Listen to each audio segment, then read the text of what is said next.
10-10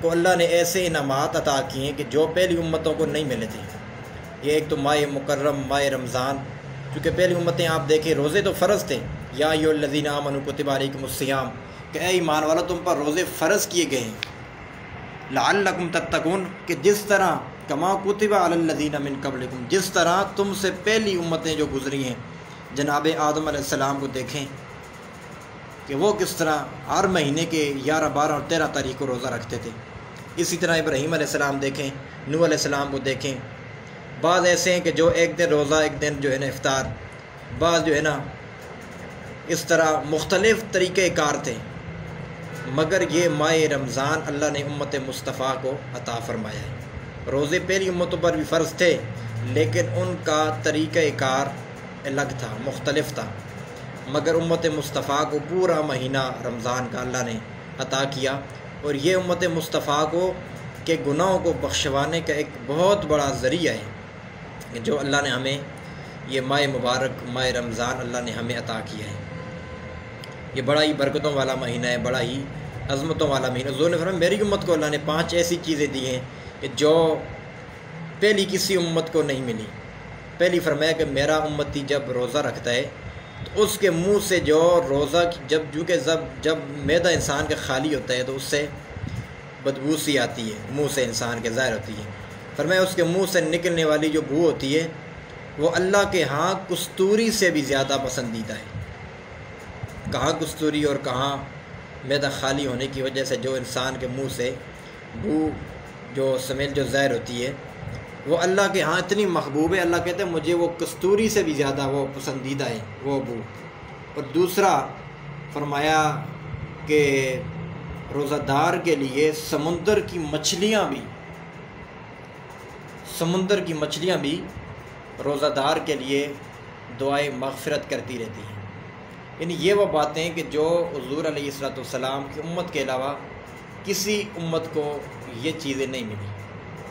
اور تیسری خاص بات یہ ہے، فرمایا کہ مصطفیٰ کریم رؤوف الرحیم صلی اللہ تعالیٰ علیہ وآلہ وسلم کی جو امت ہے اس کے لیے ہر روز جنت کو آراستہ کیا جاتا ہے، جنت کو مزین کیا جاتا ہے، جنت کو وسیع کیا جاتا ہے، جنت کو کھلا کیا جاتا ہے امت مصطفیٰ کے لیے۔ اور فرمایا کہ جب آخری شب آئے گی یعنی چاند رات، تو اللہ تعالیٰ امت مسلمہ کو اس کے گناہوں کو معاف فرما دے گا، اور اللہ کہے گا آج ان کو مزدوری پوری دی جائے۔ تو اللہ تعالیٰ جن لوگوں نے روزہ رکھا ہوگا، تراویحیں پڑھی ہوں گی، اچھے اعمال کیے ہوں گے، اللہ تعالیٰ ان کے سارے گناہوں کو معاف فرما دے گا۔ کتنے بڑے فضائل ہیں، یہ ایسی چیزیں ہیں جو اللہ تعالیٰ نے مصطفیٰ کریم علیہ السلام کی امت کو عطا کی ہیں۔ چونکہ آج یاد رکھیں نماز، روزہ، زکوٰۃ، حج، یہ سارے اعمال صالحہ کا یہ ہم پر فرض ہے۔ نماز فرض ہے، روزہ فرض ہے، زکوٰۃ فرض ہے، حج فرض ہے، ٹھیک ہے، یہ جو اسلام کے بنیادی ارکان ہیں 5 کلمہ، یہ سب کچھ لازم ہے، مگر اس کے ساتھ ساتھ اخلاق حسنہ کا ہونا بڑا ضروری ہے۔ آج لوگ روزہ رکھتے ہیں لیکن ساتھ غیبت کرتے ہیں، بدگوئی کرتے ہیں، بد اخلاقی کرتے ہیں، ان کے اخلاق اچھے نہیں ہیں۔ تو روزے کے ساتھ ساتھ ہمارا اخلاق کا اچھا ہونا بہت ضروری ہے۔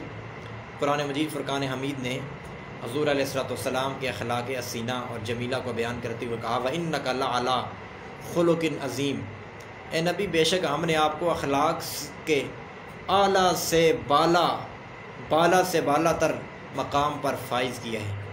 اور آگے امت مصطفیٰ کو یہ سبق دیا، یہ حکم دیا لَقَدْ كَانَ لَكُمْ فِي رَسُولِ اللَّهِ أُسْوَةٌ حَسَنَةٌ، تمہارے لیے تمہاری زندگی گزارنے کا سب سے بہترین نمونہ، سب سے بہترین رول ماڈل اگر کوئی ہستی ہے وہ آمنہ کا چاند ہے، وہ فاطمہ کا بابا ہے،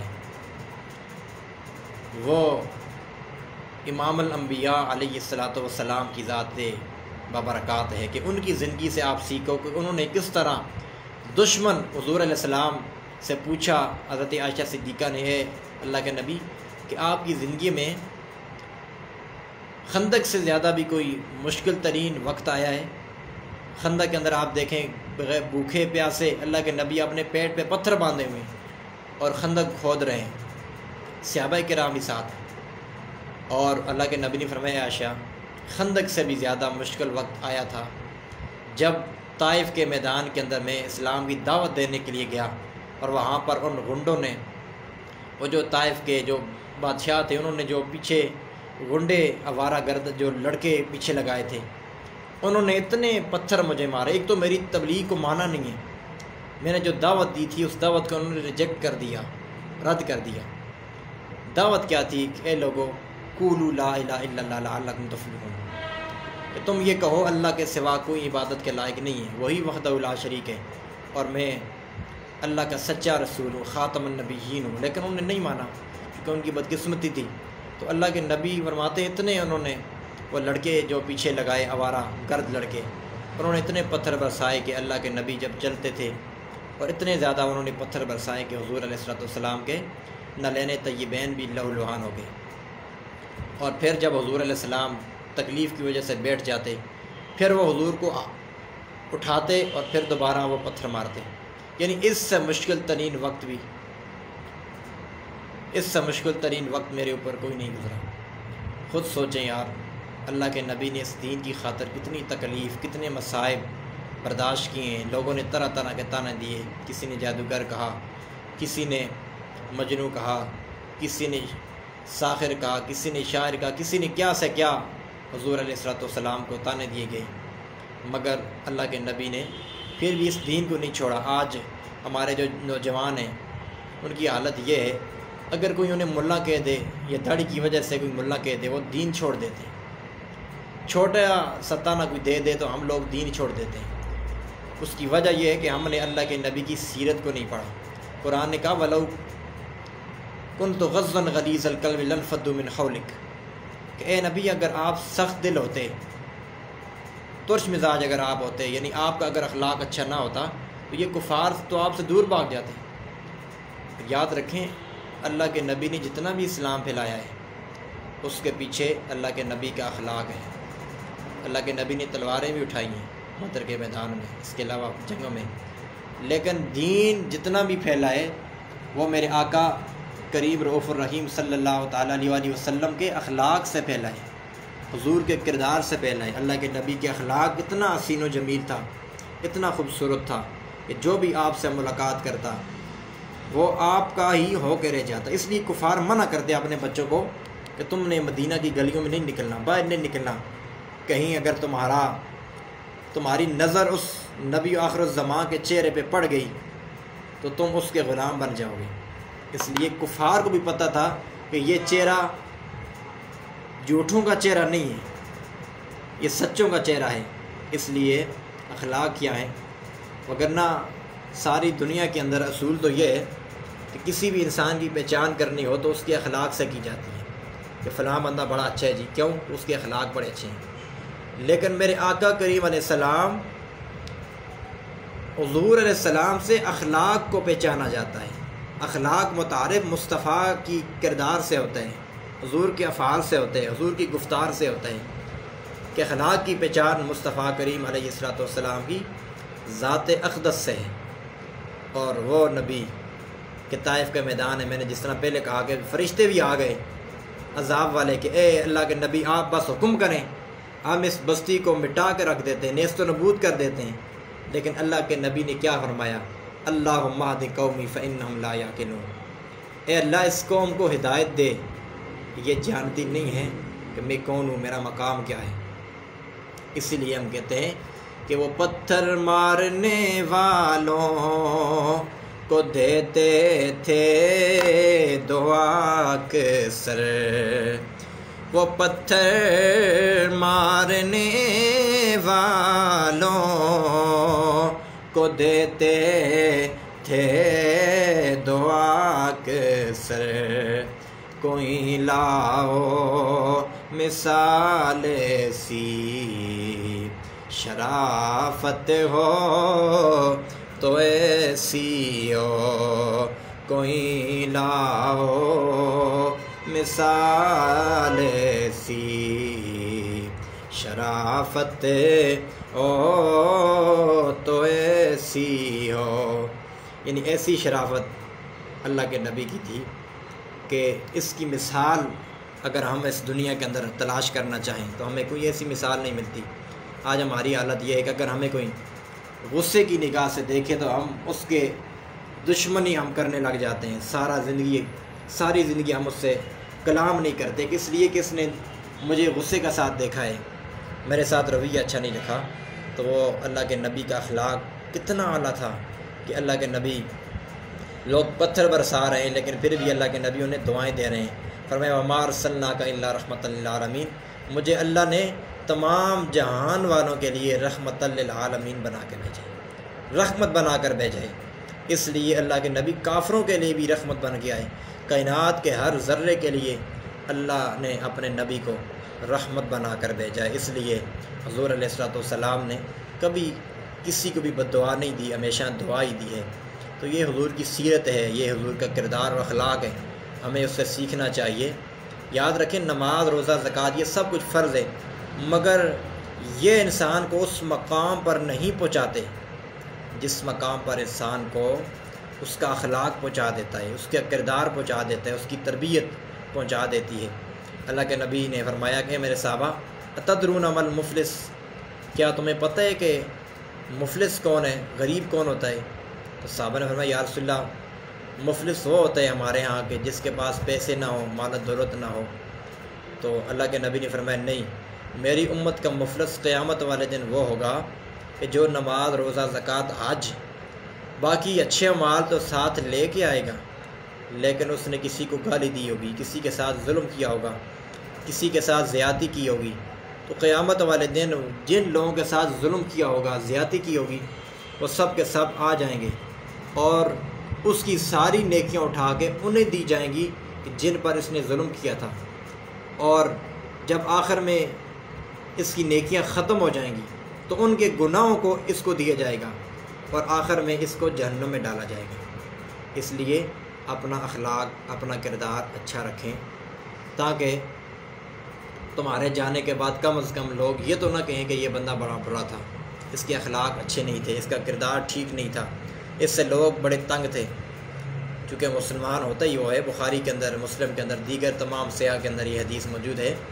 آقا کریم علیہ السلام نے فرمایا کہ المسلم من سلم المسلمون من لسانہ و یدہ کما قال، مسلمان ہوتا ہی وہ ہے کہ جس کے ہاتھ اور زبان سے دوسرے مسلمان محفوظ رہیں۔ تو جب ہمارے ہاتھ سے، ہماری زبان سے، ہمارے کردار سے، ہمارے چال چلن سے، ہماری گفتار سے باقی مسلمان محفوظ نہیں ہیں تو روزہ رکھنے کا کیا فائدہ ہمیں، نماز پڑھنے کا ہمیں کیا فائدہ؟ پھر نماز، یہ وہ نماز تو نہ ہوئی نا کہ جس کے بارے میں قرآن کہتا ہے ان الصلاۃ تنہی عن الفحشاء والمنکر، جو بے حیائی اور برائی کے کاموں سے نماز روکتی ہے۔ مگر اگر ہم نماز پڑھ کے بھی اگر جھوٹ بولیں، غیبت کریں، بے حیائی اور برائی سے نہ بچیں تو اسی نماز کا ہمیں کیا فائدہ ہے؟ لہذا ہمیں اپنا اخلاق اچھا رکھنا چاہیے۔ اللہ کے نبی نے فرمایا میں 3 بندوں کو جنت کی ضمانت دیتا ہوں، ایک وہ کہ جس کا اخلاق سب سے اچھا ہوگا، فرمایا میں اللہ کا نبی اسے گارنٹی دیتا ہوں، اسے جنت میں ایک محل کی ضمانت میں دیتا ہوں۔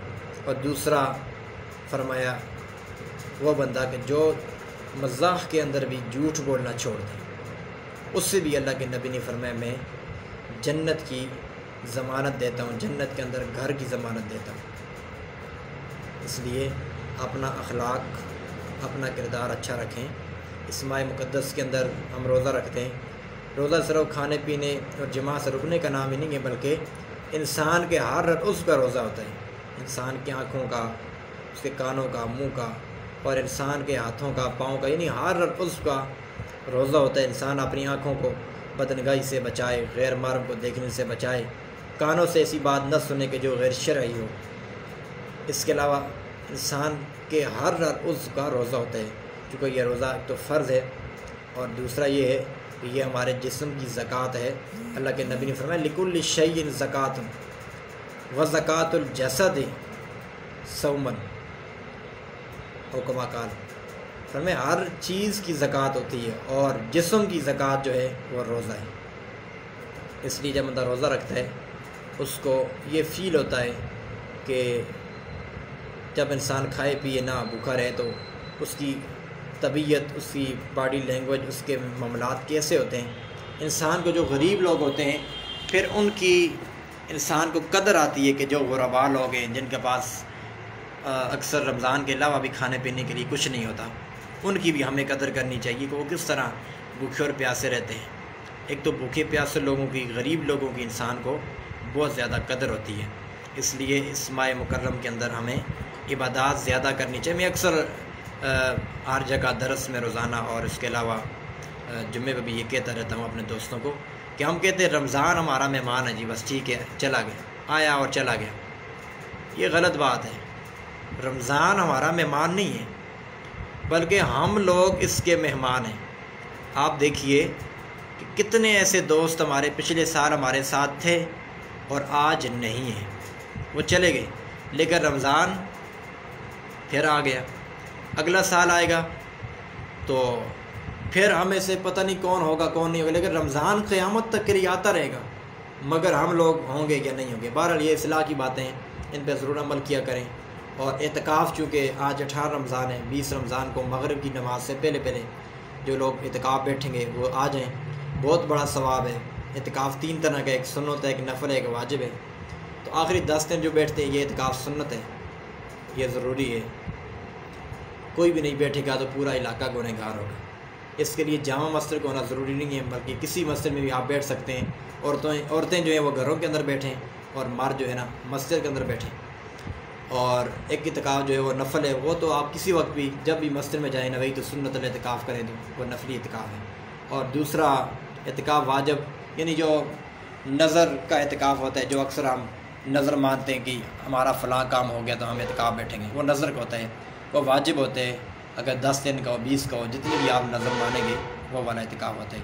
اعتکاف ضرور بیٹھیں، اللہ کے نبی نے فرمایا جب کوئی بندہ اعتکاف بیٹھتا ہے اسے مکمل 2 عمروں کا اور 2 مقبول حجوں کا ثواب ملتا ہے، اور اس کے سارے گناہ اللہ تعالیٰ معاف فرما دیتا ہے۔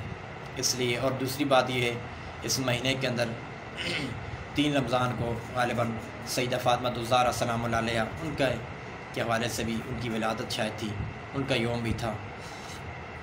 وہ سیدہ فاطمہ الزہرا کہ جن کے بارے میں میرے نبی نے فرمایا الفاطمہ بضعۃ منی، فاطمہ میرے جگر کا ٹکڑا ہے۔ اور اسی ماہ مکرم کے اندر جناب حضرت حسن مجتبیٰ اور جناب حضرت خدیجہ رضی اللہ تعالیٰ عنہ، اس کے علاوہ حضور علیہ السلام کے محسن اسلام جناب حضرت ابو طالب علیہ السلام، ان کا بھی دینا تھا۔ اور اس کے علاوہ جنگ بدر، یعنی بہت سارے ایسے معاملات ہیں، انسان سوچتے کس پہ بات کروں کس پہ بات چھوڑوں۔ بہرحال جنگ بدر کا آپ اٹھا کے دیکھیں تو اس کے اندر بھی سب سے زیادہ جو کافروں کو واصل جہنم کیا ہے، یعنی مین آف دی میچ جناب حضرت علی المرتضیٰ کرم اللہ تعالیٰ وجہ الکریم ہے کہ آپ نے سب سے زیادہ جو آخری روایت ہے وہ 30 کیے، 37 کیے، 35 کیے، مگر سب سے زیادہ جو کافر مارے گئے وہ حضرت علی المرتضیٰ شیر خدا کرم اللہ تعالیٰ وجہ الکریم نہیں مارے ہیں۔ اور حضرت علی المرتضیٰ کرم اللہ تعالیٰ وجہ الکریم کی شہادت بھی 21 رمضان مبارک کو یہ آگے آ رہی ہے۔ ان کا ذکر ہم جب تک نہ کریں تو ہماری بات، ہماری تقریر مکمل ہی نہیں ہوتی، چونکہ اہل بیت کا ذکر کرنا یہ بہت ضروری ہے۔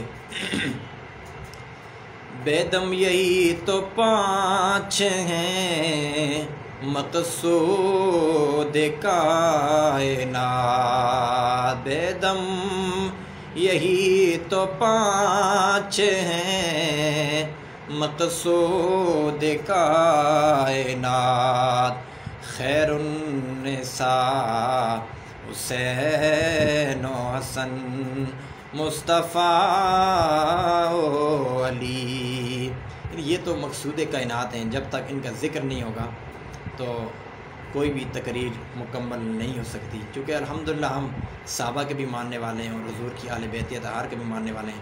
کون علی المرتضیٰ جو اخی مصطفیٰ ہیں، جنہیں دماد مصطفیٰ ہونے کا شرف حاصل ہے، وہ علی المرتضیٰ شہر خدا کرم اللہ تعالیٰ وجہ الکریم، جن کا مقام یہ ہے کہ اللہ کے نبی کہہ رہے ہیں انت اخی فی الدنیا والآخرہ، اے علی تو دنیا اور آخرت میں میرا بھائی ہے۔ یعنی یہ وہ مقام ہے کہ جو حضرت علی المرتضیٰ کے علاوہ کسی کو نہیں ملا۔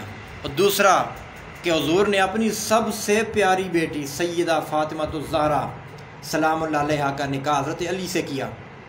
اور تیسری خصوصیت یہ ہے کہ حضور نے خیبر کے مقام پر جھنڈا آپ کے ہاتھ میں عطا کیا۔ یہ فاروق اعظم فرماتے ہیں یہ وہ خصوصیات ہیں، فرماتے ہیں کاش کہ اگر یہ مجھے مل جاتی نا تو یہ دنیا اور ما فیہا سے بہتر تھی۔ چوتھا حضور نے فرمایا کہ حضرت علی المرتضیٰ اور میرے لیے ہم حالت جنبی میں بھی مسجد میں جا سکتے ہیں، ہمارے علاوہ اور کوئی کسی کے لیے جائز نہیں ہے۔ اور پانچویں فضیلت، اللہ کے نبی نے حضرت علی المرتضیٰ کو اپنے بستر پر سلایا، اپنے بستر پر حضرت علی المرتضیٰ کو حضور علیہ السلام نے سلایا۔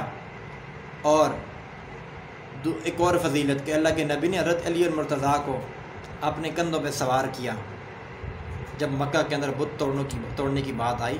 یعنی کیسا کیسا مقام حضرت کیسے کیسے فضائل ہیں، کیسی کیسی شانیں اللہ نے جناب حضرت علی المرتضیٰ کو عطا فرمائی۔ اور سب سے زیادہ جس ہستی کی شان میں قرآن مجید کی آیات نازل ہوئی ہیں یا حدیث مبارکہ نازل ہوئی ہیں، حضرت امام احمد بن حنبل فرماتے کہ وہ حضرت علی المرتضیٰ ہیں کہ سب سے زیادہ آپ کی شان میں قرآن مجید کی آیات نازل ہوئی۔ اور وہ علی المرتضیٰ النظر الی وجہ علی کی عبادہ، جن کے چہرے کو دیکھنا ثواب، حب علی کی عبادہ، جن سے محبت کرنا ثواب، ذکر علی کی عبادہ، جن کا ذکر کرنا ثواب۔ یار سوچو، عبادت ان کا ذکر کرنا بھی ثواب ہے، ان کو دیکھنا بھی ثواب ہے، اور ان کے ساتھ محبت کرنا بھی ثواب ہے۔ یہ ہمارے لیے ہے، چونکہ ہم تو گنہگار لوگ ہیں، ہم نے کب دیکھا ہے ان کو، لیکن اللہ کے نبی نے کتنی آسانی کی ہے۔ فرمایا جو لوگ حضرت علی المرتضیٰ کرم اللہ تعالی وجہ الکریم جنہوں نے دیکھا نہیں ہے ان کے لیے کتنی آسانی ہے۔ فرمایا ان کا ذکر کریں تو یہ بھی ثواب ہے، اگر ذکر نہیں کر سکتے دل میں محبت کرو تو تمہیں بھی ثواب مل جائے گا، یعنی ان کا ذکر کرنا ثواب۔ اور اسی طرح حضرت علی المرتضیٰ کرم اللہ تعالی وجہ الکریم ان کے ساتھ محبت کرنا یہ بھی ثواب ہے۔ کتنا بڑا مقام اللہ نے حضرت علی المرتضیٰ کو عطا کیا ہے۔ اس لیے اس ماہ مقدس کے اندر حضرت علی المرتضیٰ کی شہادت بھی ہے، اور یہ ماہ قرآن بھی ہے یہ مہینہ، چونکہ اس مہینے کے اندر زیادہ سے زیادہ قرآن مجید پڑھا جاتا ہے۔ وہ لوگ جو قرآن کبھی دیکھتے بھی نہیں وہ بھی اس مہینے کے اندر کوشش کرتے ہیں کہ قرآن مجید کی تلاوت کی جائے، لہذا اس مہینے کے اندر زیادہ سے زیادہ عبادات کریں۔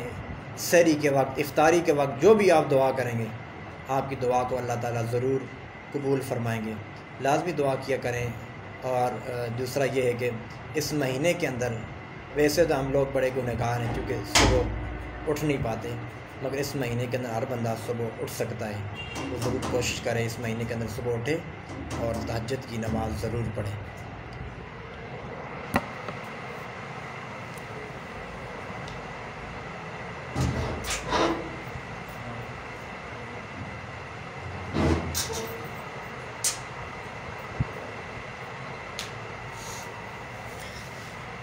تو بہرحال میں تمام جتنے بھی دربار شریف کے متعلقین ہیں، دربار شریف کے جو چاہنے والے ہیں، دربار شریف کے ساتھ محبت کرنے والے ہیں، سب کا انتہائی مشکور و ممنون ہوں جنہوں نے مجھے موقع دیا یہاں پر حاضر ہونے کا، کیونکہ رمضان کا مہینہ آپ کو پتہ ہے اس کے اندر اور ہی بہت ساری مصروفیات ہوتی ہیں، مگر شاہ صاحب نے حکم دیا تو یہ ہو ہی نہیں سکتا کہ ہم یہ دعویٰ کرتے ہیں کہ ہم سیدوں کے غلام ہیں، نوکر ہیں۔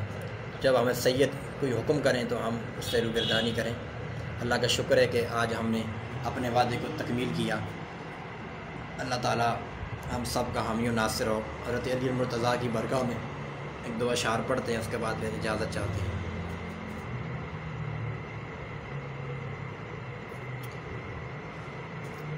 مولا علی کرم اللہ تعالیٰ وجہ الکریم، چونکہ ان کی شہادت کا آگے دن بھی آ رہا ہے، اس لیے حضرت علی المرتضیٰ شیر خدا کرم اللہ تعالیٰ وجہ الکریم کی برگاہ میں چند اشعار سماعت کریں کہ کس طرح حضرت علی المرتضیٰ کو اللہ نے کیسی شانوں سے نوازا ہے، کیسے مقام سے نوازا ہے۔ حضرت پیر سید نصیر الدین شاہ صاحب رحمۃ اللہ تعالیٰ علیہ آپ کیا خوب فرماتے ہیں، حضرت علی المرتضیٰ شیر خدا کرم اللہ تعالیٰ وجہ الکریم کے حوالے سے آپ فرماتے ہیں کہ جن کے چہرے پر نظر کرنا عبادت ہے نصیر جن کے چہرے پر نظر کرنا عبادت ہے نصیر وہ حدیث مصطفیٰ کی روح سے مولا علی وہ حدیث مصطفیٰ کی روح سے مولا علی یعنی وہ علی المرتضیٰ جن کے چہرے پر دیکھنا بھی ثواب ہے، جن کا ذکر کرنا بھی ثواب ہے، اور جن سے محبت کرنا بھی ثواب ہے. یعنی وہ علی المرتضیٰ جن کے چہرے پر دیکھنا بھی ثواب، جن کا ذکر کرنا، جن سے محبت کرنا بھی اللہ نے نیکی لکھ دی ہے. اسی لیے جناب صدیق اکبر رضی اللہ تعالیٰ عنہ آپ ہر وقت مولا علی کے چہرے پہ دیکھتے رہتے. ایک دن جناب سیدہ عائشہ الصدیقہ رضی اللہ تعالیٰ عنہ آپ نے پوچھا، اے ابا حضور یہ کیا وجہ ہے ہر وقت آپ علی المرتضیٰ کے چہرے کو دیکھتے رہتے ہیں، اس کا سبب کیا ہے، وجہ کیا ہے، ریزن کیا ہے؟ آپ نے فرمایا، او عائشہ، او میری پیاری بیٹی، کیا تو نے یہ نہیں سنا؟ میں نے خود اپنے کانوں سے سنا تھا. اللہ کے نبی نے فرمایا، النظر الی وجہ علی عبادہ. او میری بیٹی، اللہ کے نبی نے فرمایا تھا علی کے چہرے پر تکنا بھی عبادت ہے، جن کے چہرے پر نظر کرنا عبادت ہے نصیر. وہ حدیث مصطفیٰ کی روح سے مولا علی. بیدم یہی تو 5 ہیں مقصود کائنات، خیر النساء حسین و حسن مصطفیٰ و علی. آخر میں اس اشعار کے ساتھ ان اشعار کے ساتھ اجازت چاہتا ہوں. الہی بحق بنی فاطمہ کہ برکول ایماں کنم خاتمہ، اگر دعوت امرت کنی ور قبول منو دست و دامان آل رسول. اور میں تمام دربار شریف کے جو مریدین ہیں، شاہ صاحب ہیں، تمام کا تہ دل سے مشکور و ممنون ہوں جنہیں مجھے اس قابل سمجھا اور مجھے حکم دیا. میں یہاں پر حاضر ہوا. اللہ تعالیٰ جو لوگ سن رہے ہیں سب کو اجر عظیم عطا فرمائے، اور جو ارسلان بھائی ہیں، شاہ صاحب ہیں، ان کے جو چاہنے والے ہیں، تمام کو اللہ تعالیٰ سید کاملہ عاجلہ عطا فرمائے. کہ محمد سے وفاتو نے تو ہم تیرے ہیں، یہ جہاں چیز ہے کیا لوح و قلم تیرے ہیں. السلام علیکم ورحمۃ اللہ وبرکاتہ.